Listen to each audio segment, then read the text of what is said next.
देश भर में लोकसभा चुनाव चल रहे हैं। तमाम पार्टियों के नेता लोगों के बीच जा रहे हैं और तमाम मुद्दों को लेकर अपनी बात भी रख रहे हैं। लोगों के बीच जाकर तमाम तरीके के वायदे पूरे करने की बात भी जनप्रतिनिधियों की तरफ से की जा रही है। लेकिन जो सबसे बड़े मुद्दे हैं, right to education, right to food, इन पर कोई भी व्यक्ति अभी फिलहाल बातचीत नहीं कर रहा है। लेकिन इस विषय को, इस महत्वपूर्ण विषय पर चर्चा करने के लिए हमारे साथ मशहूर उद्योगपति और समाज सेवी पवन यादव हैं। सर, आपका स्वागत हमारे यूट्यूब और सोशल मीडिया प्लेटफॉर्म पर। धन्यवाद धनखड़ साहब। सबसे पहले बातचीत करेंगे कि राइट टू एजुकेशन कितना जरूरी है देश के लिए, देश के युवाओं के लिए, बच्चों के लिए, ताकि देश विकसित हो। देखिए, राइट टू एजुकेशन भी एक ज़रूरत बन गई है हमारे समाज की, हमारे राज्य की, हमारे राष्ट्र की। क्योंकि जो आज जितनी भी डिजिटलाइजेशन हुई है उसमें थोड़ा बहुत ज्ञान तो मतलब बेसिक जो कहते हैं ना एजुकेशन वो होनी चाहिए। जो हमने माना है कि कम से कम 8वीं पास तो हर इंसान को, हर बच्चे को, हर वर्ग के बंदे को होना ही चाहिए।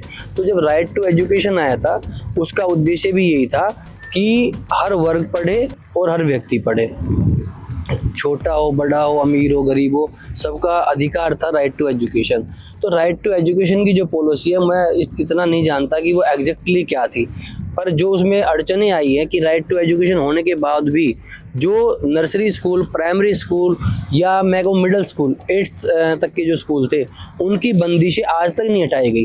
अगर राइट टू एजुकेशन कहते हो तो मैं कहता हूँ कि भाई जो भी हमारा 1860 सोसाइटी एक्ट है उसमें कोई भी सोसाइटी रजिस्टर करा के और आप 8th तक की क्लास आराम से दो और 8th तक का स्कूल आराम से चलाओ, बिना किसी लिमिटेशंस के, बिना किसी कंडीशंस के। अरे जब राइट टू एजुकेशन का हल ही यही है कि उसको एनी हाउ वो फैसिलिटेट करना है हमने समाज को, जो सरकार नहीं कर पा रही है, ना सरकारी स्कूलों से उसकी पूर्ति हो रही है। क्योंकि आज जितनी जनसंख्या बढ़ चुकी है, स्कूलों की संख्या आप उठा के देखो उतनी नहीं बढ़ी है। जो स्कूलों की संख्या बढ़ी है प्राइवेट स्कूलों की बढ़ी है। सरकारी स्कूल अगर एक जिले में पहले मान लो फॉर एग्जांपल 55 स्कूल थे तो आज वो 50 स्कूल है।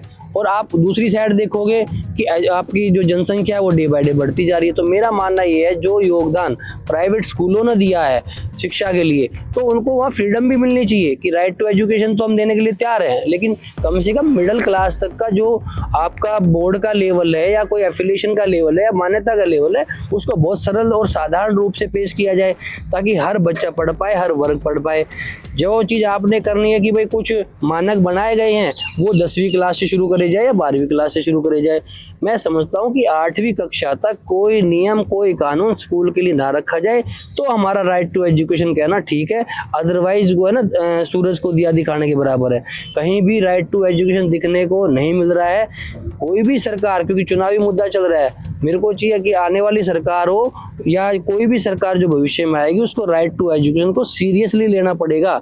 और जो योगदान प्राइवेट स्कूल दे रहे हैं उनकी सुननी चाहिए कि भाई जो 8वीं तक जितनी बंदिश है आपकी सबकी छूट है, पर आप एक अच्छी क्वालिटी की एजुकेशन दो। जो बेसिक चीज़ें हैं, बेसिक बिल्डिंग चेक करो। अब आप कहते हो कि 8वीं तक का स्कूल खोलना है, कहते हैं 33 फुट का रास्ता दो। भाई 33 फुट के रास्ते की जरूरत कहाँ पड़ रही है? अगर वो कोई छोटा सा कस्बा है, कोई अच्छा स्कूल खुल सकता है, 11 फुट के रास्ते में बंदा चला जाएगा। मैं तो कह रहा हूँ अभिभावक को देखना है कि उनका बच्चा कहाँ, किस एनवायरनमेंट में पढ़ना है। ये सरकार का उद्देश्य नहीं है। अभिभावक खुश है ना, अगर अभिभावक खुश नहीं होगा तो किसी भी प्राइवेट स्कूल में जाके अपना एडमिशन नहीं कराएगा बच्चे का। अगर उसे अनसिक्योरेंस लगेगी, बिल्डिंग ठीक नहीं है, नेचर ठीक नहीं है, स्टाफ ठीक नहीं है, अगर स्कूल में कोई इस तरह की कोई भी चीज़ है जो उनके भविष्य, उनके बच्चों के भविष्य के लिए ठीक नहीं है, तो स्कूल को अभिभावक चुनेंगे नहीं, वो उनके पेरेंट्स पे छोड़ दो, गार्जियंस पे छोड़ दो। लेकिन सरकार ये कह रही है बार बार कि ये स्कूल बंद कर दो, वो स्कूल बंद कर दो। तो ये जो राइट टू एजुकेशन है इसका मीनिंग ही क्या है?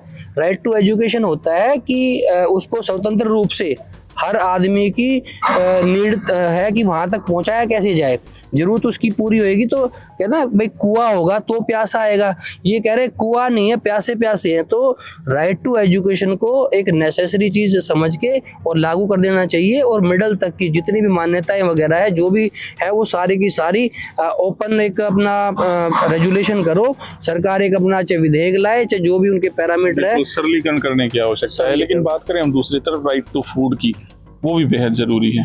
देखो, राइट टू फूड में सारा कंट्रीब्यूशन सरकार का रहेगा, क्योंकि उसमें जो लागत लगनी सरकार की लगनी, आम आदमी की नहीं लगनी है। उसके लिए सरकार को अपने फंड निकालने पड़ेंगे और राइट टू फूड का जो राइट है सबको देना पड़ेगा। अभी क्योंकि चुनावी मुद्दा आया हुआ है और आपका जो उद्देश्य या जो आपका सोशल मीडिया पिछले कुछ दिनों से भिवानी महेंद्रगढ़ की लोकसभा सीट को चर्चा में रखे हुए हैं, तो मैं आपसे बार बार कहता आया हूँ, आपकी हर उसमें बाइट में कहता हूँ, हर बातचीत में कहता आया हूँ कि जनता के पास अभी मौका है कि आगे चाहे राइट टू एजुकेशन हो, राइट टू फूड हो, सरकार का चुनाव करते समय अपनी ज़रूरतों को समझे कि आपकी आने वाली पीढ़ी के लिए क्या ज़रूरी है, उसी हिसाब से अपने नेता का चुनाव करें।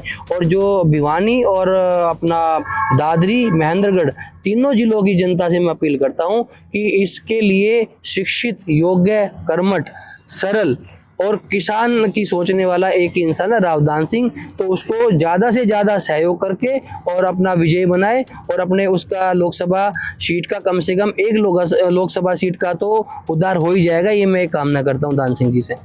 शिक्षित समाज बेहद ज़रूरी है ताकि जो लोग हैं अपनी मांगे पूरी करवाने के लिए सरकार के सामने अपनी बात रख सकें और तमाम तरीके के मुद्दों पर खुलकर बहस कर सकें। इसलिए शिक्षा बेहद ज़रूरी है और हम सरकार से भी निवेदन करते हैं कि शिक्षा व्यवस्था को बेहतर बनाएं और लोगों से, आम जनता से अपील करेंगे कि 25 तारीख को ज़्यादा से ज़्यादा संख्या में मतदान केंद्र तक पहुँचे, अपने मताधिकार का प्रयोग करें और अपना नेता चुनें।